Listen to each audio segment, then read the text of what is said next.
Hello gentlemen and welcome to a new video. Today I'm going to be showing you how to kill the Living Wyvern Slayer monster, which is 96 Slayer requirement.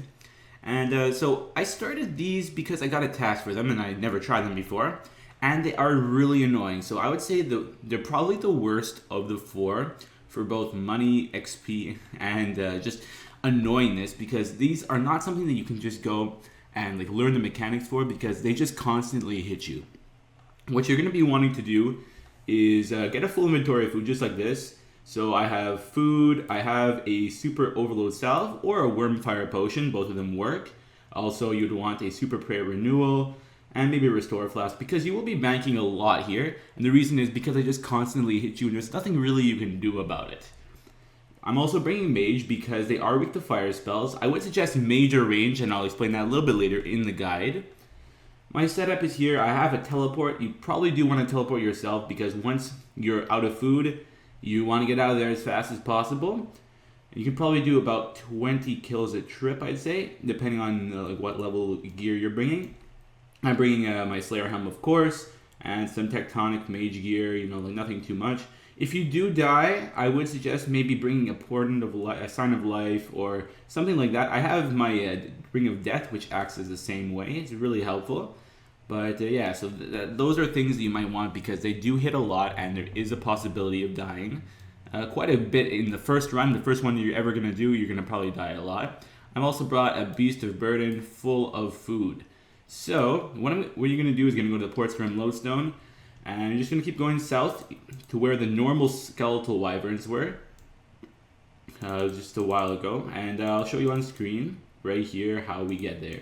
So it's not going to be that far. It's pretty close to a Lodestone, so it's not too bad to bank. But it is a little bit of a pain to get back there every 20 kills.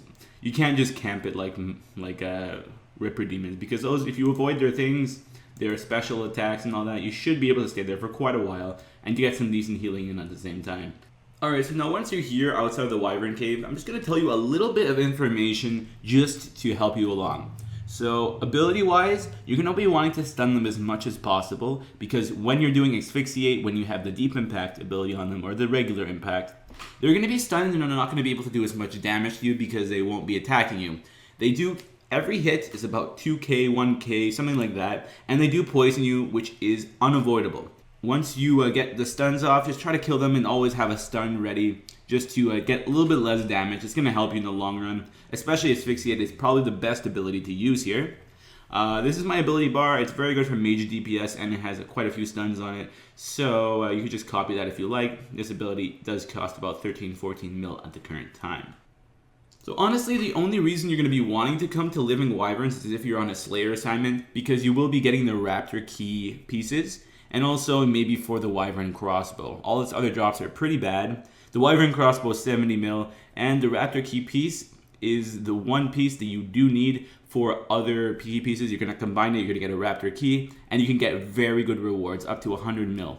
So those are the only reasons you're going to come here. They're very annoying for not a lot of profit, and in Slayer XP wise, they're not as good as the Mammoths, Camel Warriors, or Ripper Demons. I think Ripper Demons are the best per hour because you kill them so fast.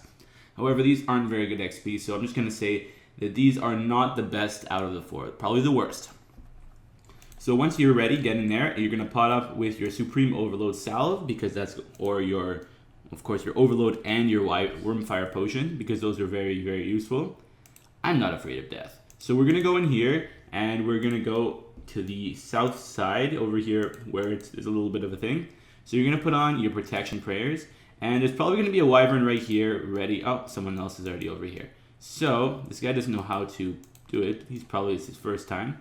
So we're going to go over here to this Fire Remains. We're going to go and ignite it, and we're going to put on a protect from range because we are maging.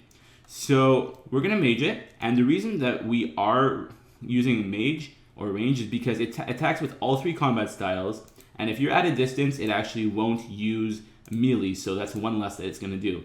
So we're going to use the one that we're weak against, so range, and you're just going to kill it. Alright, so once it's dead, you're going to go here, you're going to pick up this drop, which in this case was coins, 7.8k. It's not very good for the amount of damage. You see how much damage I took? So you're just going to have to heal that, and if you're not close to an ignited fire, then you will be taking a lot more damage. You're going to get cold, and there's going to be a lot of debuffs that are going to hit you. So you're going to, at the end, you might even get stunned permanently. So you're just going to stand there stunned, not being able to do anything. Oh, so this is not a bad drop, 40k. So also what you're going to be wanting to do is if this goes out, you're going to light it right away. This is the best spot because there's only one that attacks you. They are aggressive, and it's going to be the best because it's right beside a fire pit. There's one, and it's just going to be a lot easier like that. You're going to take a lot less damage. It's going to be a lot less annoying. So that's about it for Wyverns. Just follow this guide. You should be alright. Just use stuns as much as possible. And you should be able to get everything down pretty easily. And just when you're low, you take away from your Beast of Burden. And then just keep going, keep going. So I finished my Slayer task. I'm done. We're going to use our teleport out of here.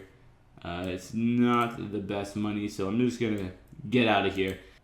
I hope you guys enjoyed this video. It took a little bit of time to make. I had to learn the boss first, or the Slayer monster first, so it did take a little bit of time. It took me about 100 kills of the Wyverns just to get the mechanics down and to understand it a little bit better.